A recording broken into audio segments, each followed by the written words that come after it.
Eat Bulaga tinalo sa online viewership ang It's Showtime. Yan ang pag-usapan natin patungkol sa dalawang pananghaliang programa dito sa bansa, ang It's Showtime at ang Eat Bulaga. Pero bago yan at bago natin umpisahan ang online viewership ng dalawang pananghaliang programa dito sa bansa, ay humihiling ako sa inyo na pakisubscribe ang aking YouTube channel. Paki-like and share nyo na rin po nang sa gayon ay mas dumami pa po ang makapanood ng content natin. Maraming salamat po sa inyo mga kaparokya at bago natin umpisahan ay magpapakilala po muna ako sa inyo. Ako nga po pala si Mervin, the man behind Kaparokya TV. At kamusta kayo mga kaparokya, naway nasa mabuting kalagayan kayo habang pinapanood nyo po ang video po natin na ito. By the way mga kaparokya, both noontime show po ay hindi po live ang kanilang episode.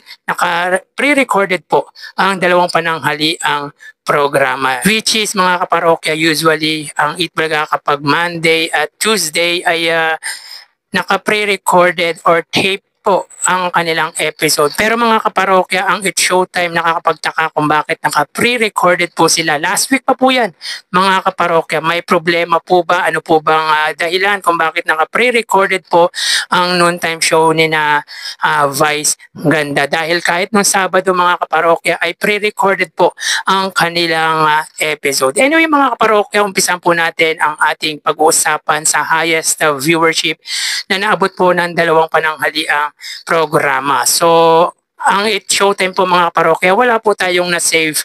Pero upon watching po sa kanilang online kaganina, ay umabot po sila ng 88,000 views. Samantalang ang Eat Bulaga naman po ay 127,000 views. So kung titignan po natin dito mga kaparokya, ang pagitan po ng dalawang pananghaliang programa ay 39,000 views. Pabor nga po yan sa Eat Bulaga. Bagaman mababa ang views ng Eat Bulaga dahil netong mga nagdaang araw ay talagang umaabot po ng 150,000 mahigit, ay mataas pa rin po ito kung ikukumpara sa noontime show ni na Vice Ganda. Samantalang ang It's Showtime mga kaparokya, di man lang po umabot ng average nito na 100,000 views. So talagang apektado po mga kaparokya ang It's Showtime kapag wala po si Vice Ganda sa noontime show ng ABS-CBN at ng GMA Network. So ulitin po natin, ang It's Showtime, upon checking, wala po tayong na-save, pero umabot po sila ng 88,000 views. Samantalang ang Eat Bulaga ay 127,000 views. Mapunta tayo mga kaparokya sa ads na lumabas po sa Eat Bulaga. Wala po tayong na-save sa It's Showtime dahil sumabay po or nagsabay po ang commercial ng dalawang pananghaliang programa. So ang Eat Bulaga mga kaparokya, sila po ay may total TV ads na 27. Sa tatlong gap mga kaparokya ay mayroon po silang tig 9 TV ads. So again, 27 TV ads ang lumabas po sa pananghaliang programa ng legendary trio na Eat Bulaga. So not bad mga kaparokya dahil yan naman po ang average na ads na lumalabas sa pananghaliang programa ng mga legit dabarkad. So mapunta tayo sa pa-premium ipinamahagi ng dalawang noontime show. So para po sa It's Showtime, sila po ay nakapambigay ng 30,000 pesos at ang Eat Bulaga ay 142,500 pesos. Sa 30,000 mga kaparokya, tanging sa elimination round lamang po nakapagbigay ang It's Showtime dahil ang naglaro po sa jackpot round ng Laro-Laro Pig ay si Jackie Gonzaga na hindi po tumama or hindi po nasagot ng tama ang jackpot or pot question na ang pot prizes mga kaparokya ay tumataginting na 250,000 pesos. Sayang mga parokya, tig 50,000 sana ang maiuuwi ng limang audience na kung nasagot po ng tama ang tanong sa Laro-Laro Pig. And of course mga parokya, sa tawag ng tanghalan, bokya na naman po dahil wala pong in-announce ang mga host ko kung babahagian po ba ng papremyo ang mga contestant ng tawag ng tanghalan. So consider po natin yung mga kaparokya na 0. Sa Eat Bulaga naman po mga parokya, sa pera fee segment, meron po silang 17,500 pesos. Sa sugod bahay ay 65,000 pesos.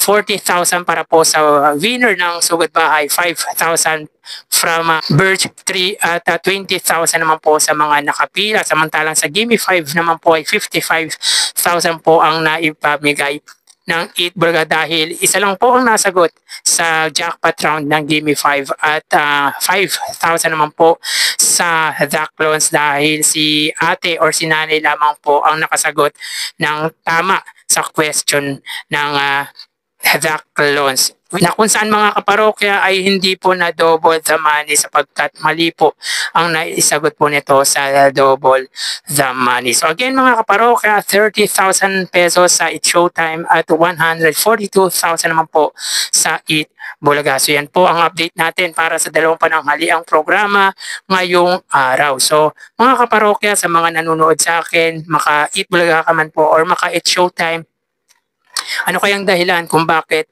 pre-recorded ang mga episode ng It's Showtime ngayong araw or nitong mga nagdaang araw? Paki-comment naman po mga kaparokya kung may nalalaman po kayo. So tara ating alamin ang online viewership ng dalawang bigating noontime shows. Para sa Eat Bulaga Under TVJ Facebook page na may 3.7 million followers at sa It's Showtime po na may 19 million followers. So as of 1:27 PM ang Showtime po ay may kasalukuyang segment na Laro Pick. At para naman po sa Eat Bulaga, sila po ay may segment na Gimme 5. So as of now mga parokya, hindi pa po nagpa-pop up ang views ng It's Showtime, samantalang ang Eat Bulaga naman po ay may 2,800 viewers. So check po natin dito mga kaparokya kung mag-pop up ang views ng sa It's Showtime. So wait lang po tayo mga kaparokya. Para po sa It's Showtime, sila po may 3,700 live viewers. So dito may kita po natin mga kaparokya na lamang po ang It's Showtime ng 800 views against sa Eat Bulaga. So mapunta tayo mga kaparokya sa TV Network YouTube channel ng dalawang noontime shows. Para po sa It's Showtime under GMA Network YouTube channel na may kasalukuyang subscribers na 40.3 million at sa Eat Bulaga naman po under TV5 YouTube channel na may 2.63 million subscribers. So sa oras na 1:29 PM ang It's Showtime po, sila ay may 34,000 viewers under GMA Network at ang Eat Bulaga under TV5 naman po, sila ay may live viewers na 17,000. So again, sa oras na 1:30 PM ang It's Showtime po under GMA, sila po ay may 34,000 viewers at ang Eat Bulaga naman po under TV5 ay may 17,000 viewers. So kalahati po ang lamang ng GMA against sa TV5 pagdating sa online viewership. So 17,000 ang lamang po ng GMA sa TV5. So mapunta po tayo sa main YouTube channel ng dalawang noontime shows. Para po sa It's Showtime under ABS-CBN It's Showtime na may 2.71 million subscribers. At sa Eat Bulaga naman po under Eat Bulaga TVJ YouTube channel na may 1.68 million subscribers. So sa oras na 1:30 PM ang It's Showtime, sila po ay may 86,000 viewers at ang Eat Bulaga naman po, sila ay may 117,000 viewers. So again, sa oras na 1:30 PM ang It's Showtime, sila po ay may 86,000 live viewers at ang Eat Bulaga naman po, sila ay may 117,000 live viewers. So bali, ang total na nakuha ng dalawang noontime shows ay mga kaparokya, bali ang total na nakuha ng dalawang noontime shows para po sa It's Showtime ay 123,000 viewers at sa Eat Bulaga naman po ay 136,000 viewers. So pagdating sa Facebook Live, 3,000 sa It's Showtime, 2,000 sa Eat Bulaga sa TV Network, 34,000 sa GMA, 17,000 naman po sa TV5 at sa main YouTube channel, 86,000 sa It's Showtime at 117,000 naman po sa Eat Bulaga. So again, 123,000 sa It's Showtime, 136,000 naman po sa Eat Bulaga. So dito mga kaparokya ay panalo or wagi po ang Eat Bulaga at lamang po sila ng 13,000 views sa noontime show ni Vice Ganda at ng mga madlang people.